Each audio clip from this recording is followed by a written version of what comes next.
ओम शांती. आजची साकार प्रभात मुरली मधुबन 22 मे 2026. ओम शांती. बापदादा मुलांना म्हणतोय, गोड मुलांनो, चॅरिटी बिगिन्स ॲट होम. अर्थात जे देवी देवता धर्माचे आहेत, शिवचे अथवा देवतांचे पुजारी आहेत, त्यांना सर्वात आधी ज्ञान द्या. प्रश्न: बाबांचे कोणते कर्तव्य कोणताही मनुष्य करू शकत नाही आणि का? बाबा उत्तर देतात आहे, संपूर्ण विश्वामध्ये शांती स्थापन करण्याचे कर्तव्य एका बाबांचेच आहे. मनुष्य विश्वामध्ये शांती स्थापन करू शकत नाहीत, कारण सर्व विकारी आहेत. शांतीची स्थापना तेव्हाच होईल जेव्हा बाबांना जाणतील आणि पवित्र बनतील. बाबांना न जाणल्या कारणाने निधनके अनाथ बनले आहेत. मरना तेरी गली में. ओम शांती. ओम शांतीचा अर्थ देखील वेळोवेळी सांगावा लागतो, कारण ओम शांतीचा अर्थ कोणालाही माहीत नाही. जसे वारंवार सांगावे लागते, मन मनाभव. अर्थात बेहदच्या बाबांची आठवण करा. दुनियावाले ओमचा अर्थ सांगतात, ओम म्हणजे भगवान. बाबा म्हणतात, ओम अर्थात मी आत्मा, हे माझे शरीर. परमपिता परमात्मा देखील म्हणतात, ओम, मी देखील आत्मा आहे, परमधाममध्ये राहणार आहे. तुम्ही आत्मजन्ममरणांच्या फेऱ्यामध्ये येता, मी येत नाही. हो, तुम्हा मुलांना सृष्टीच्या आधी मध्य अंतांचे सार समजावून सांगण्याकरता मी साकारमध्ये जरूर येतो. इतर कोणीही हे समजावून सांगू शकत नाही. जर निश्चय नसेल तर संपूर्ण दुनियामध्ये भटकत राहिले पाहिजे, शोध घेतला पाहिजे. असे आणखी कोणी आहे का की जो स्वतःचे आणि सृष्टीच्या आधी मध्य अंताचे नॉलेज देईल? परमपिता परमात्माशिवाय सृष्टी चक्राच्या आधी मध्य अंताचे रहस्य कोणीही सांगू शकणार नाही. कोणीही राजयोग शिकवू शकणार नाही, पतितांना पावन बनवू शकणार नाही. सर्वात पहिले जे पण देवी देवतांचे पुजारी आहेत, त्यांना समजावून सांगण्याचा पुरुषार्थ करा. आधी सनातन देवी देवता धर्माच्या लोकांनीच पूर्ण 84 जन्म घेतले आहेत. तेच चांगल्या प्रकारे समजू शकतील. त्यांच्यानंतर येणारे 84 जन्म घेऊ शकणार नाहीत. हे ऐकतील देखील तेच जे देवतांचे पुजारी असतील आणि जे गीता वाचणारे असतील. गीतेमध्ये फक्त हीच एक चूक केली आहे की भगवंताच्या नावाऐवजी श्रीकृष्णाचे नाव टाकले. तर गीता वाचणाऱ्यांना समजावून सांगितले पाहिजे, विचारले पाहिजे, परमपिता परमात्मा शिव यांच्याशी तुमचे काय नाते आहे? त्यांना भगवान म्हणतील. श्रीकृष्ण तर दैवी गुण असणारे आहेत. त्यांची दैवी राजधानी होती, तिथे सर्व दैवी गुणवाले होते. आता तेच पूज्य पासून पुजारी बनले आहेत. तर प्रयत्न करून सर्वात पहिले आधी सनातन देवी देवता धर्मियांना जागृत केले पाहिजे. Charity begins at home. जे शिवाचे पुजारी असतील त्यांना देखील समजावून सांगावे लागेल. शिव येतात जरूर, म्हणूनच त्यांची जयंती साजरी करतात. ते परमपिता परमात्मा आहेत, जरूर येऊन राजयोग शिकवत असणार. इतर कोणत्याही मनुष्य मात्र शिकवू शकत नाही. श्रीकृष्णाला अथवा ब्रह्माला भगवान म्हटले जाऊ शकत नाही, कारण की सर्वांचे सद्गतीदाता बाबा एकच आहेत. ते ज्ञानाचा सागर असल्यामुळे सर्वांचे शिक्षक देखील आहेत. सृष्टीच्या आधी मध्य अंताची हिस्ट्री जिओग्राफी दुसरा कोणीही जाणत नाही. बाबा म्हणतात, मला ज्ञानाचा सागर चैतन्य बीजरूप देखील म्हणतात. हे जे उलटे झाड आहे त्याच्या आधी मध्य अंताचे ज्ञान त्या बीजाकडेच असेल, म्हणून मला ज्ञानाचा सागर ऑलमायटी अथॉरिटी म्हणतात. अथॉरिटी कोणती आहे? सर्व वेद, शास्त्रे, ग्रंथ इत्यादी सर्वांना जाणतात. तुम्हा मुलांना समजावून सांगत आहे. ते शास्त्र ऐकणारे म्हणतात की कल्पाचे आयुष्य लाखो वर्षाचे आहे, परंतु असे तर असू शकत नाही. हे व्हरायटी धर्माचे मनुष्यसृष्टीरूपी झाड आहे. त्याचे आयुष्य भागवतामध्ये प्रदीर्घ लिहून ठेवले आहेत. आता भागवत काही धर्मशास्त्र नाही आहे, गीता धर्मशास्त्र आहे. त्यांच्याद्वारे देवी देवता धर्म स्थापन झाला. बाकी भागवत महाभारत इत्यादीमधून कोणतेही धर्म स्थापन होत नाही. त्यामध्ये तर श्रीकृष्णाचा इतिहास लिहिला आहे. बाबा समजावून सांगतात, मुलांनो तुम्ही देवी देवता धर्मीयांना समजावून सांगा की तुम्ही 84 जन्म घेतले आहे. सतयुगामध्ये केवळ भारतच होता, इतर कोणताही धर्म नव्हता. भारतच स्वर्ग होता, भारतच सर्वश्रेष्ठ म्हणून गायला जातो. आणि शिवाय परमपिता परमात्मा शिव यांचे जन्मस्थान आहे, जे येऊन पतितांना पावन बनवतात. शिवाची पूजा देखील इथेच होते, जयंती देखील इथेच साजरी केली जाते. जरूर पतित दुनियामध्येच आले असतील. सर्वजण बोलावतात देखील, पतित पावन या, भारत पावन होता. तर मग 84 जन्माचे चक्र फिरले आहेत. जे पावन स्वर्गवासी होते तेच आता नरकवासी पतित बनले आहे. पावन बनवले आहे, शुभामणी पतित बनवले आहे. रावणाने यावेळी आहेच रावणाचे राज्य. प्रत्येक नरनादीमध्ये 5 विकार आहेत. सतयुगामध्ये विकार नव्हतेच, मुळी निर्विकारी होते. आता पतित आहेत तेव्हाच तर बोलावतात, या येऊन आम्हाला पुन्हा पावन बनवा. सतयुगामध्ये आम्ही पावन होतो. 21 जन्म रामराज्यामध्ये होतो. आता तर आहे रावण राज्य. सर्व विकारी आहेत. बाबा म्हणतात, काम महाशत्रू आहे. हे सर्व विकार आधी मध्य अंत दुःख देतात. आता त्यांच्यावर विजय मिळवून पावन बना. तुम्ही जन्मजन्मांतर पापे केली आहेत. सर्वात तमोप्रधान बनला आहात. आत्मामध्ये भेसळ पडत गेली. आधी तर गोल्डन एज होता, मग सिल्वर एज, मग कॉपर. भेसळ पडत पडत शिडी उतरत आलात. भारताचीच गोष्ट आहे.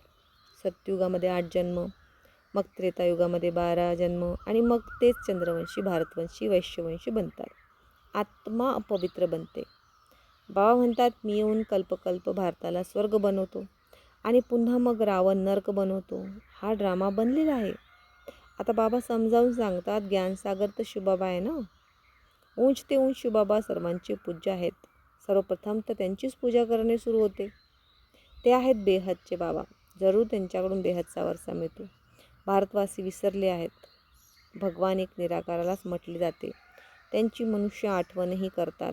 असे नाही की सर्व भगवानच भगवान आहे. एका बाजूला भगवंताची आठवण देखील करतात आणि मग निंदा देखील करतात. एका बाजूला म्हणतात सर्वव्यापी आहेत आणि पुन्हा मग म्हणतात पतित पावन या. बाबा येऊन ब्रह्मातोनाद्वारे ब्रह्मामुखवंशावली ब्राह्मणांनाच समजावून सांगतात. आता तुम्ही ब्राह्मण शिक्षा उंच आहात. आता तुम्ही ब्राह्मण शिखा उच्च आहात. ब्राह्मणांचाच वर आहेत शिव. विराट रूपामध्ये देवता, क्षत्रिय, वैश्य, शूद्र दाखवतात. ब्राह्मणांचे नावच नाही, कारण बघतात की ब्राह्मण तर विकारी आहे. मग त्यांना देवतांपेक्षा उत्तम कसे म्हणायचे. बाबा समजावून सांगतात की ते देखील महान गातात, ब्राह्मण देवी देवताय नमः. ॲक्युरेट कोणालाच माहीत नाही की यांचे राज्य केव्हा होते, स्वर्ग कुठून आला. आता तुम्ही समजता. बाबा येऊन ब्रह्माद्वारे स्वर्गाची स्थापना करत आहेत. शंकराद्वारे नरकाचा विनाश करून घेतात. महाभारताची लढाई देखील लागली होती ना, ज्यातून स्वर्गाचे दार उघडले होते. गातात, परंतु काही समजत नाही. हे देखील दाखवतात की या रुद्रज्ञान यज्ञातून विनाशज्वाला प्रज्वलित झाली. बरोबर आता तोच पाठ चालू आहे. 5000 वर्षापूर्वी देखील लढाई लागली होती. तेव्हा पतित दुनियेचा विनाश झाला होता. गीतेचे ज्ञान जेव्हा ऐकवतात तेव्हा म्हणतात ना, 3 सेना होत्या. युरोपवासी यादव सेना, ज्यांनी विज्ञानाचे मुसळ मिसाईल्सचा शोध लावला. गीतेला पूर्ण 5000 वर्ष झाली. बाबा समजावून सांगतात की या 3 सेना आजही आहेत. गायले केले आहे. विनाशकाले विपरीत बुद्धी, अर्थात परमपिता परमात्म्याशी विपरीत बुद्धी आहे. जाणत नाही. तुमच्याशिवाय तर कोणाचीही प्रीती नाही आहे. सर्वांची विनाशकाली विपरीत बुद्धी आहे. बाकी तुम्हा पांडवांची आहे प्रीत बुद्धी. तुम्ही शिवबाबांचीच आठवण करता. तुम्ही जाणता शिवबाबा आम्हाला 21 जन्माचा वारसा देण्यासाठी आले आहेत. तुमची प्रीत बुद्धी आहे शिवबाबांसोबत. बाकीचे तर कोणीही बाबांना जाणतच नाही. तर 3 सेना झाल्या ना.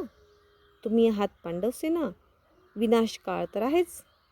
तुम्ही जाणता मृत्यू समोर उभा आहे. शिवबाबा म्हणतात तुम्ही पवित्र बनाल तर नवीन दुनियेचे मालिक बनाल. सतयुगामध्ये एकच देवी देवता धर्म होता, दुसरा कोणताही धर्म नव्हता.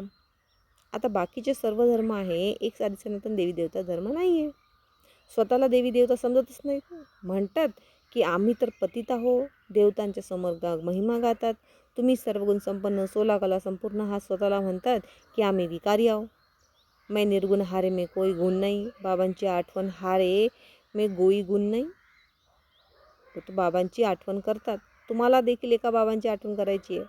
बाबांची आठवण केल्याशिवाय तुम्ही पावन बनणार नाही आणि उंच पदही मिळणार नाही. अपवित्र दुनियेचा जेव्हा विनाश होईल तेव्हाच दुनियेमध्ये शांती प्रस्थापित होईल.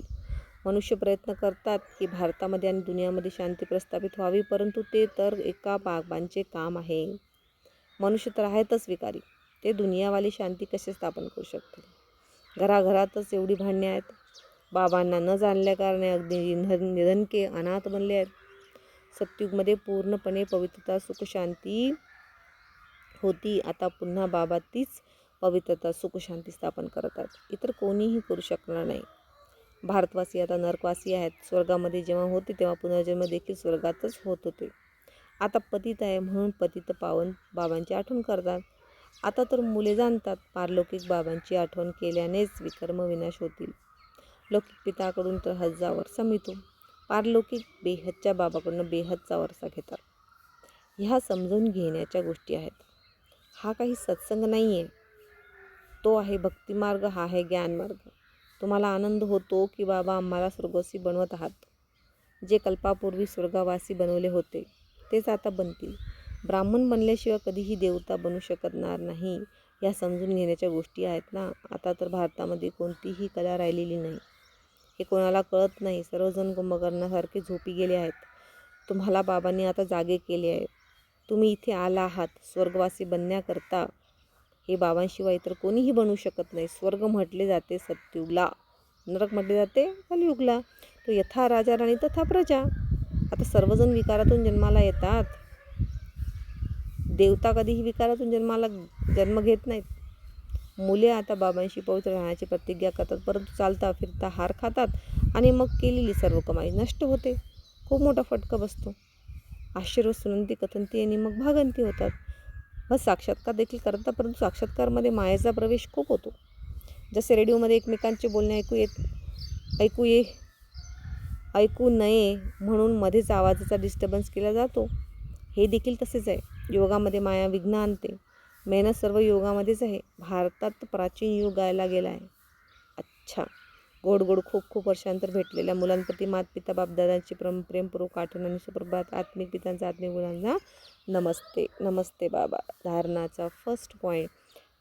एका बाबांशी खरी प्रीत ठेवून खरा खरा पांडव बनायचे आहे. मृत्यूसमोर उभा आहे, त्यामुळे पवित्र बनून पवित्र दुनियेचा मालिक बनायचे आहे. दुसरा, काम महाशत्रू आहे जो आदिमध्यंत दुःख देतो, त्यावर विजय प्राप्त करून पावन बनायचे. आठवणीद्वारे विकारांची भेसळ काढून टाकायची. आत्म्याला गोल्डन एज बनवायचे. वरदान. मर्जीवा जन्माच्या स्मृतीद्वारा कर्मबंधनाला संबंधामध्ये परिवर्तन करणारे परोपकारी भव. मर्जीवा जन्माच्या स्मृतीद्वारा कर्मबंधनाला संबंधामध्ये परिवर्तन करणारे परोपकारी भव.